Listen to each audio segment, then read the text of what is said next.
Welcome back to the benefits of breathwork. How many times have you consciously thought about your breath today? Probably not very much, if at all. And yet here you are, alive, well, breathing. It hasn't been a problem. So why do we even need to discuss breathing? It's automatic. It's not something we have to think about. We just do it. We do it naturally. And we've been doing it for decades. We've been doing it our whole lives. It's automatic. What could possibly go wrong? Well, one of the things that goes wrong is with age, with bad habits, posture, with a sedentary computer lifestyle, our respiratory muscles get lazy. We get lazy in our breathing. And what happens is in the day, we tend to overbreathe at night and we underbreathe in the day. So we have these cycles where we're overcompensating and just not breathing properly. So let's take a moment to think about that and investigate it, our breath and related to health for a second. Because clearly our breath is related to health. Fast breathing is associated with tension, fear, higher blood pressure. And over time that compromises our general health. Proper breathing is relaxed, it's calm, it's happy, and conversely, it leads to a healthier life. Fast breathing involves small volumes of air, and that allows germs to accumulate in the bottom of the lungs. Slow breathing is more full and removes stagnant air. It helps maintain proper levels of CO2 in the body, and it brings in a fresh supply of oxygen to the blood.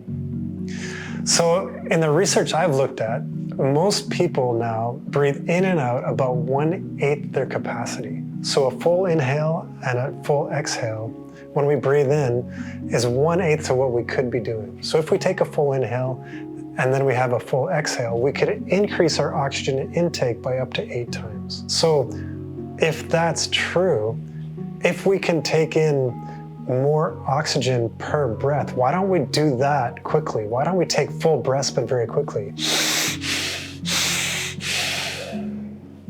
We also need to slow our breathing so that there's the optimal amount of time for the oxygen-carbon dioxide exchange.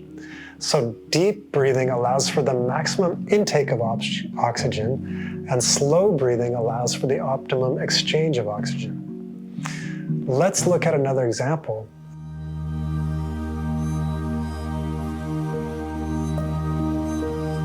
Let's try another practice. This practice is called box breathing. Okay, so take a second, find a posture that supports your breathing, that supports your calm, collected, focused state of mind. And we'll take a moment to relax. Maybe we can even do the physiological sigh that we learned in last class.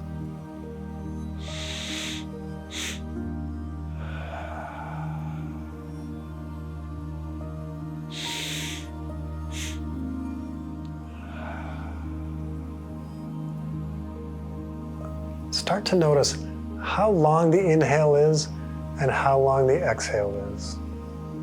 Don't try to manipulate, no need to force. Just notice, count, how long is the inhale, how long is the exhale. Inhale, 2, 3, 4. Exhale, 2, 3, 4. The rate of the counting is not important. The number you get to isn't important. You could time it with your heartbeat if you can be sensitive enough to hear that or feel that.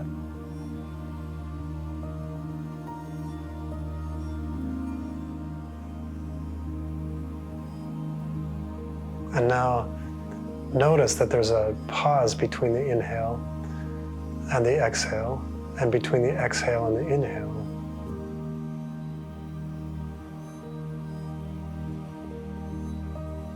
How long is the duration of those pauses?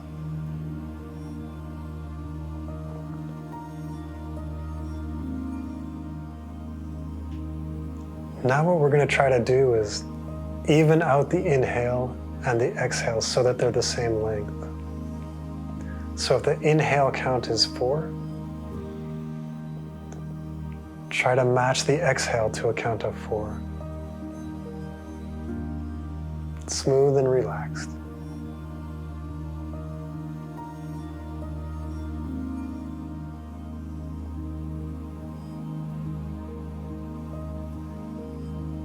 One more step. Now we'll try to match the length of the pause to match the length of the inhale and the exhale. So if the inhale is 4, the pause is 4, the exhale is 4, the pause is 4. Don't add stress. Don't try to force things too much. We're mostly noticing.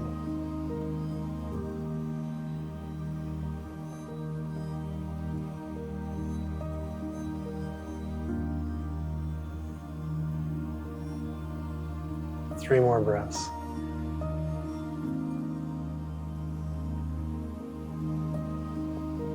Evening out all 4 components like this is called box breathing. And it's used by athletes. It's used to maintain calm states of mind.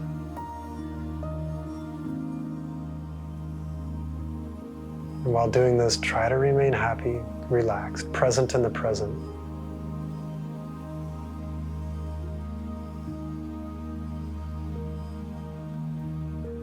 One more.